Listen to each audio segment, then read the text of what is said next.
My name is Scott Neigh, and this is Talking Radical Radio.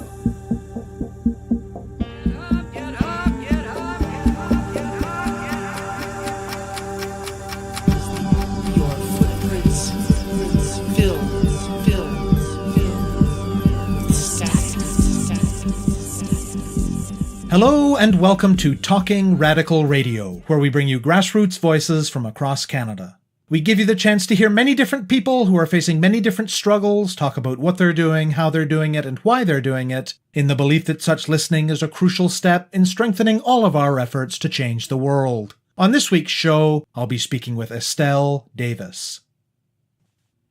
It was 2014 or thereabouts.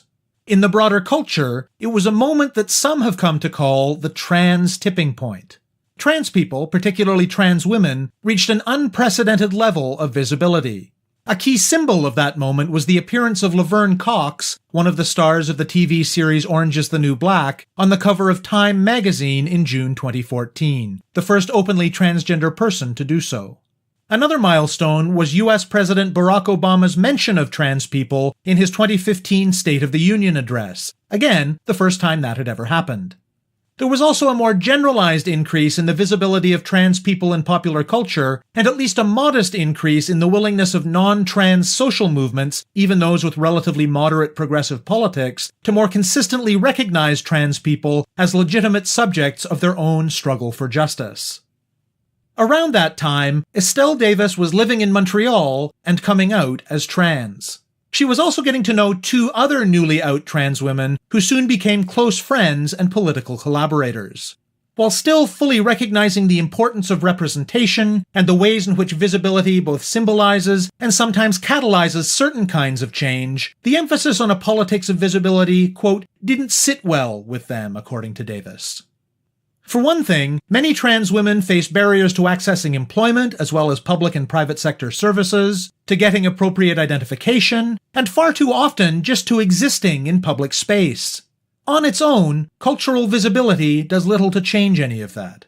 Moreover, it is through visibility, that is, through being visibly marked as trans, that many of these barriers have their impact. As well, trans people who do not fit comfortably within the gender binary often face significant barriers navigating institutions that are rigidly gendered, and of course trans sex workers, trans migrants, and Black, Indigenous, and otherwise racialized trans people face marginalization and violence in a whole range of intersecting and compounding ways. In addition to those significant barriers to accessing income and the resources that they need to live, trans women also face major costs associated with transition. There are many different choices that different people make when it comes to gender-affirming surgeries and other bodily modifications, but almost none of them are covered by the public healthcare system in Quebec. Davis and her friends had long been a part of scenes that you might variously describe as punk, or DIY, or anti-authoritarian. So out of these discussions of barriers and costs and the limits of visibility, they decided to take action in the do-it-yourself spirit and in a way that would do something concrete to address the material barriers that trans women face. They founded Taking What We Need, which is a solidarity fund by and for trans women in Montreal. The core work of Taking What We Need is raising money for the fund. Individuals can donate online, of course, and at times they've solicited donations from organizations or via community appeals. But most often, the fundraising has happened through organizing parties, shows, and a wide range of other events that combine raising money with building much-needed community spaces. Trans women in Montreal are able to make a one-time application to the fund for help with whatever financial needs that they're facing. Davis and her collaborators are careful not to make it bureaucratic and intrusive like a social service would be, but they still have a sense of how the fund is being used. For some, it goes towards costs related to transition, like laser hair removal or surgery. For others, it's used for needs like housing, and applying it towards expenses related to immigration is also common. I speak with Davis about the limits of the politics of visibility, about the material barriers that trans women face, and about the Taking What We Need Solidarity Fund. My name's Estelle. I work at a community organization called Aztec in Montreal, and it's a trans sex worker support organization. I'm a comedian in the city. I'm an activist also. I've been doing this sort of activist trans support work for maybe 5 or 6 years now. Taking What We Need is a group that I started with a couple of my dearest friends about 4 or 5 years ago. And it's really just in response to the lack of resources available to trans women, especially in the city. Many people who are transitioning often find themselves excluded from the job market, and many aspects of transition are quite costly. So me and my 3 friends, we basically started the group because we were all coming out and transitioning, and we really just came face to face with that reality, right? That there were so many things that we wanted to have access to during our transition that were just so expensive. So we basically just decided to try to alleviate that pressure a little bit, not just for ourselves, but for everyone in the community. We just basically saw that there was like a vital queer scene in the city that were, people are throwing all kinds of events all the time. And we thought we could really just like tap into that by throwing our own events, but then putting all the money we raised towards this fund that would basically be available to people who needed it. I grew up in a really small town in Ontario, and I was always extremely motivated to get out of that place. Like, I feel like I didn't really even know what was out there going on in the world because I grew up in such an isolated place. And I always had this desire to come to Montreal. And when I came to Montreal, I just gravitated towards a lot of different activist organizing that was going on in the city. And I think I got into it mostly through feminist groups that I was getting involved in when I first got into the city, and through punk and DIY subculture. Especially through like the punk subculture, I guess. I met many feminists and anarchists and socialists who were working on all different kinds of projects. That just became my social world. So when I ended up coming out later in my 20s and confronted with the barriers to access for transgender people, I just really thought the best approach would be to focus on this kind of collective work that could not only respond to like potentially a need, but also be challenging and like transformative to like social ways of thinking or systems that were in place in Montreal. Could challenge some of the transphobia, both materially, I guess, and ideologically at the same time. Talk more for listeners about the kinds of exclusions and barriers and costs that trans women face. There was this pretty significant moment in trans cultural life, I guess, that happened around 2014, which was called the Trans Tipping Point. And that was around the time that Taking What We Need got together. It's a really interesting moment in our history because it was the first time when trans people, but I think it was trans women specifically, became quite visible in the larger media. There was this discourse that was developed around that time. That visibility was a tool or whatever that we had to fight various kinds of exclusions or marginalizations that the trans community was facing. But it really ended there. Around that time, you had Laverne Cox on the cover of Time magazine or People magazine. That was like the symbol for the trans tipping point. And then this whole discourse appeared. Visibility was touted to be the way out. And the way that we saw it at the time was kind of that it was both, and that it was this analysis where like visibility was given this power outside of any kind of material context.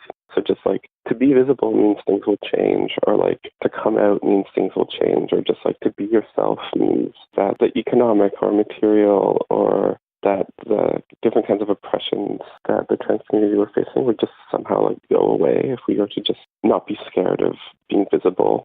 But it really didn't sit well with a lot of people. And I think partly that's because a lot of trans people, just through their own lived experience, know that being visible in the world is a really difficult experience. One of the main reasons that many trans people are excluded from, for example, like the job market is because of our visibility, like being marked as trans. Especially if you're like a trans person of color or you're experiencing multiple different marginalizations at once, the world really isn't open to you. There's so many parts of the world that you can't access. One is the job market. It could be because you're marked visibly as trans. It could be because your ID doesn't match your appearance, or it could be because the name you're giving doesn't match the one on your ID, or it could be because you're a trans migrant and you don't actually have a work permit. Many trans women are perceived as sex workers in general, and sex workers are some of the most stigmatized people, There's any number of reasons why you maybe wouldn't be able to access a job, but it's all tied up into your identity. There's also institutional exclusions that happen very, very often for similar reasons. Many institutional spaces are gender segregated. So when a trans person walks in who doesn't fit into one of the traditional binaries, it can often present extreme difficulties in accessing different institutional spaces. It could also be about IDs. Again, it could also be about class as well. And then there's also social exclusion that happens as well. And this is something, too, that can happen very publicly, like on the street. When you're marked so visibly as trans, sometimes it's very, very difficult to even just like go out onto the street because people are often very shocked by your appearance, or people will want to like intervene on the way you look or make comments about you, or, it can even be much more dangerous than that. Because many people can't get traditional jobs, the black market is a place that lots of trans people turn to, but specifically sex work, and especially trans women. Like, that's just so integral to many trans women's lives. There's also lots of exclusion happens in healthcare. That's a big one, where many, especially people who don't have status, of course, like just can't access medical care. But then people who are accessing medical care, the medical system just really doesn't have a way to embrace or understand trans identity. In Montreal, there's thousands upon thousands of trans people trying to access healthcare all the time. And in the city, there's really like 2, maybe 3 doctors who are trans competent in their healthcare. And so everyone's struggling to see those doctors. It's just not enough to cover the need. And so lots of people are going to CLSCs or hospitals or whatever that really don't know how to approach trans healthcare. People are being misgendered or just misdiagnosed or whatever. That's just some of the exclusions that can happen. But I guess the main one is one of the reasons we started taking what we need was because certain aspects of trans healthcare specifically are not covered, that are considered like cosmetic procedures that like the vast majority of trans women, for example, often want to access and need to access in order to either A, abate their dysphoria on some significant level, or B, to move through the world and not be recognized as trans. There's so many. In Quebec specifically, the only actual medical procedure for trans women that's covered is vaginoplasty, which is important for like a lot of people, obviously, but it does very little to actually change your like day-to-day appearance in the world. And I think it's really your day-to-day appearance that is going to affect the amount of access you have to all these things we were just talking about before. Things like laser hair removal is not covered, or tracheal shaves where like the Adam's apple is reduced is not covered. Breast augmentation surgery is not covered. Facial feminization surgery is not covered, and that's a really big one. There's any number of surgeries that people could want in their face to make it look more classically feminine. All of those things I just mentioned are extremely expensive. So that was really why we started taking what we need, because we recognized that people wanted to have more access to different kinds of surgeries that could, in a material way, really change the way they experience. What did founding the group involve? So it was me and 2 of my best friends, Elle Barbara and Lenore Claire Harum. We had all just basically come out, and we were all just looking into the stuff together and talking about, what we wanted to do, and we were developing like a sisterhood, I guess. We all really did want to start doing laser hair removal on the face. We started looking into it, and we were like, oh my God, this is so expensive. It can be upwards of $3,000-$4,000 to get rid of the hair on your face. And we were like, maybe there's something we can do to facilitate better access to this kind of thing. There must be a way to like do it more DIY. And I think that was probably coming from our punk backgrounds. We discovered that you could buy a laser hair removal machine, and they weren't that expensive. You could get one for maybe like $2,000 or something. And so we were just like, okay, we should just throw a fundraiser and try to purchase this machine that we can learn how to use, and then we can give free laser hair removal to the community. So we threw our first party, and it went really, really well. And like people were really into it and really excited.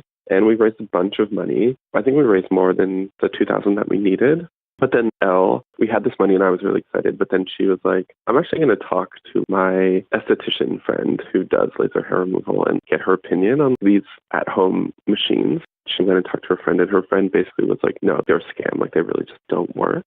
And then we were kind of crushed. And then we had this money and we didn't know what to do with it because we didn't want to spend it on a machine that wouldn't work. And so we just kept talking. We decided that maybe what we can do is just fund people to go to these clinics instead. Laser hair clinics around the city will make an announcement saying that we have some money. And if there are any trans women who want to use it to go to a clinic, just apply and then we'll give it to you. We started moving on that, but then we started talking more and we were like, well, maybe not everyone wants laser hair removal, you know? People might have other needs that aren't being met, whether it's related to transition or whether it's related to any number of things that could be, in some senses, negatively integral to being a trans woman, whether it's related to housing or related to paying for immigration stuff or hiring a lawyer, or, you know, or whatever. We were just like, there could be any number of needs that people have. So let's not restrict it to laser hair removal. Let's just make essentially a solidarity fund. But we were like, but to do that, we're going to have to keep fundraising. And we were all just into it because the first thing went so well. And we thought it would just be really cool to have an informal, of course, but an organization or an organizing group in the city that trans feminine people could see and could turn to, and where we could make connections, you know, a specific thing by us and for us. What approaches to fundraising has the group taken? All different kinds, really. The need is so high, so people are applying for the fund all the time. And at this point, people are only really allowed to apply one time. But the need for the fund is so high that we can barely keep up. So we do all different kinds of fundraising. The three of us, we throw events as often as we can. We need to be really dynamic in our approach to try to raise as much money as possible. The goal there has always just been to be like, A, what would we like to see in the city, but also what would be something new kind of and exciting that maybe hasn't happened before that could really attract people.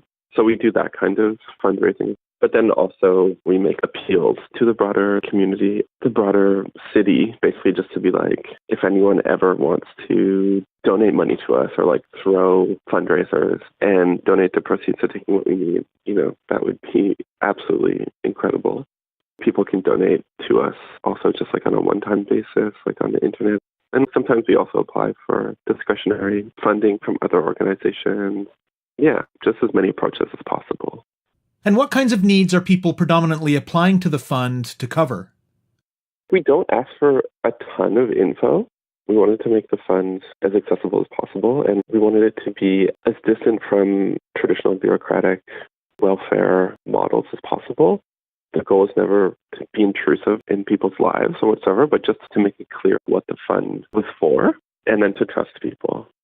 But a lot of people still do tell us what they want to use it for.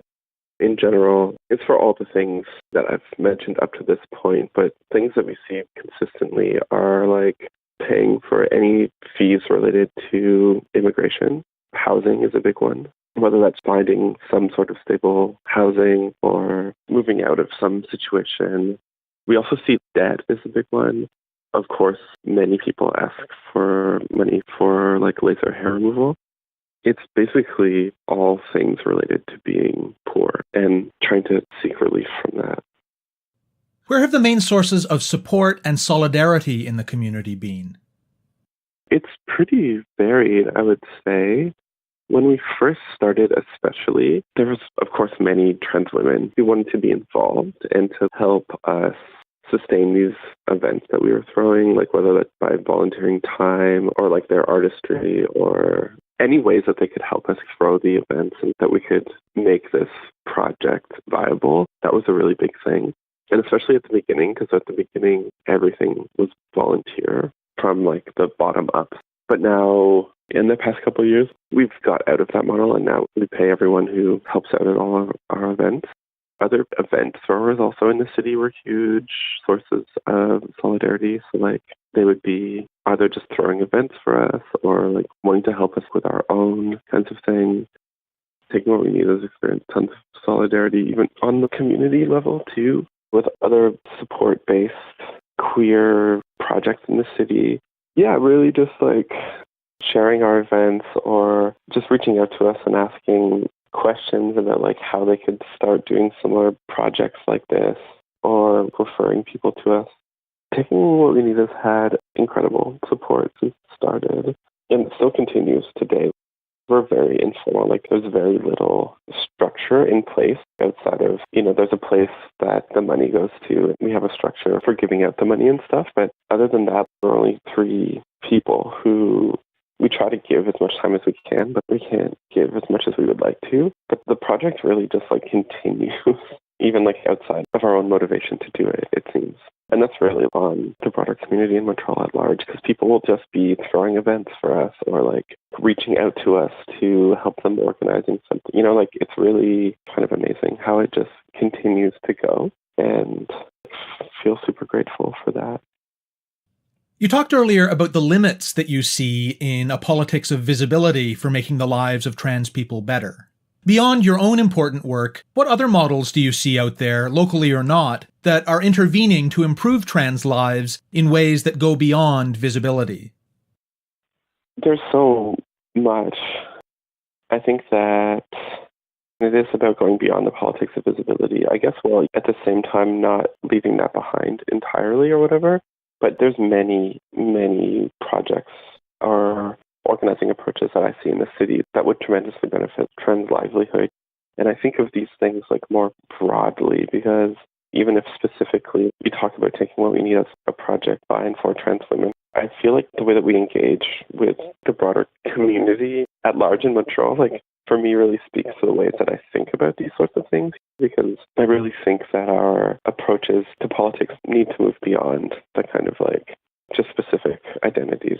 And when I see work that's really going to make a significant transformation in society that really would benefit everyone, I think that's really one way out of all these different kinds of marginalizations that we are living collectively. And so when I see, for example, campaigns for a $15 minimum wage, or when I see prison abolition organizing, or migrant justice organizing, or, these sorts of things that really would have a much broader impact on society, I feel like that's really the way we're going to change the material conditions that we live. In a way, I think that's what Taking What We Need kind of represents, because I think that if we're fighting for more access to, for example, one thing could be healthcare, fighting for universal access to healthcare, that's the goal. For me, I really see it in those terms, universal terms. How can people who are listening, either in Montreal or farther afield, act in support? Well, one thing that I've really been thinking about a lot is Taking What We Need, this kind of project, and this is from what I've gathered from speaking to other trans activists in different cities across Canada, but also in the US and stuff, is that this project is pretty unique, and this kind of just at the base level, Solidarity Fund doesn't really exist in a lot of places. And it really, I don't know what to say. I just wish this kind of thing existed in more places, I don't want to just be people can support to this, can donate to the fund, because it's true, that's possible. But I just would like to see this kind of thing happening more, What's coming up for Taking What We Need? One of the main things that we're focusing on right now is we do a monthly night called Transamore, because we started organizing in the queer community or whatever, but now we have this monthly party called Transamore, which is really, through the years of organizing and working with trans women, we realized that we were throwing all different kinds of events for the queer community that, could potentially speak to queer trans women, but that in the broader context of things, lots of straight trans women actually don't have any space, because they primarily exist outside of queer subcultural worlds that have come to kind of adopt this approach where they're creating space and throwing parties, and there's this whole sort of queer history of coming together and fighting back together against the straight world. But we really came to realize that straight trans women aren't really included in that queer world, and so we have this party called Transamore, which has really come to be our primary event thing that we do now. That is really trying to just address that lack of space in the city. It's basically just a mixer, kind of singles night that is just really fun and brings out tons of people. We do that at Brasserie Beaubien every month, and the next one's coming up on April 23rd. And it's open to everyone, and it's super fun. We do karaoke, and we always have snacks and there's an open mic, but there's all these amazing girls who play music, and yeah, it's a really good time. So people should definitely come out to that. One thing that I would maybe like to say is I do think that Montreal specifically, in many ways through the organizing and of course like the visibility, I feel like the trans community here is like really incredible and really strong. There's so much that goes on in this city that I don't think happens all over the place. And I think that sometimes we might forget that, like as a larger queer community, because for a lot of people, like the city is our world, you know, and so the things that we see going on in the city, I feel like there can be this tendency to be like, oh, this is happening everywhere. This kind of presence or these kinds of support networks that happen here actually happen everywhere. And that's just not true. So in that sense, I think we're really lucky, but I think that we shouldn't also take it for granted, you know, because it's really people who are here like doing this work and putting effort into it. But I think there's also like an opening for it in some sense too. And that's part of the reason why we're able to do it as well. I always try to like keep myself in check by reminding myself that this kind of thing doesn't happen everywhere and that also it could easily go away.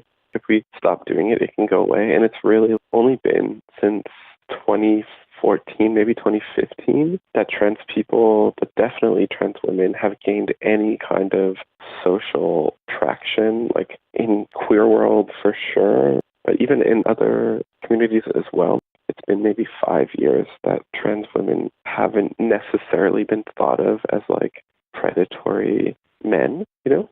And I don't think we should forget that because it can be forgotten when you exist in a city where you see lots of very visible trans women who are really challenging long-held beliefs about like who we are as people and like what we can do. It's been like 4 or 5 years that we've really even been considered people or subjects by like some of these broader organizing communities or feminist communities or queer communities that we exist in. And we shouldn't forget that because it could easily go away or there could easily be a reactionary thing coming back in. You have been listening to my interview with Estelle Davis of Taking What We Need. It's a solidarity fund by and for trans women living in Montreal. To learn more about it, search for Taking What We Need on Facebook. To find out more about Talking Radical Radio, the guests, the theme music, and the ways that you can listen, go to talkingradical.ca and click on the link for the radio show. On the site, you can sign up for email updates or follow us on Facebook, Twitter, iTunes, SoundCloud, and other platforms. I'm Scott Neigh, a writer and media producer based in Hamilton, Ontario, and the author of 2 books of Canadian history told through the stories of activists, published by Fernwood Publishing. Thank you very much for listening, and I hope you tune in again next week.